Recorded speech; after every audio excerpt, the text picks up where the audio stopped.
to watch the movie because BGM bhi kar rahe the. So talk to us about that, sir. What made you say that yes, this is the movie, and of course the response that we're getting right now. Yeah, I think I started with Tamil films and then I did Telugu dubbing and Hindi, everything. And I was waiting for the right movie in Telugu to come. And this is the one. Wow. So I was waiting, I was pushing, like people used to come for Telugu movies. But when he told me the story and his passion in the eyes made me feel like this is my first movie in Telugu. And I think it's beginning now. But thanks to Bucci and Ramcharan and Satish, thank you.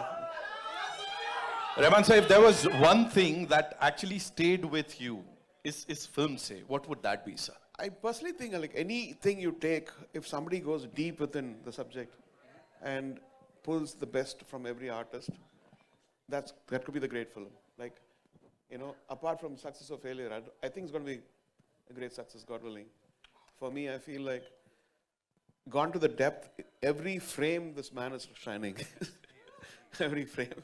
And I can see the hard work, and physically, spiritually, mentally, and a great honor. Thank you so much. Thank you so much. One last thing, sir. There was this viral video of yours, of course, Bucci Babu sir, and everybody is talking about it. And he was the first person to say that I would want Chikri Chikri to be heard by a random person. मतलब ऐसी testing आपके गानों की मुझे नहीं लगता sir इससे पहले कभी हुई होगी. So what do you have to say about that? I think he started during COVID, right? So he came to Dubai, right. And Chikri was the first tune, and he said very good. And then I did a few other things, and then continued in Chennai. Then we went to Hyderabad. So he seems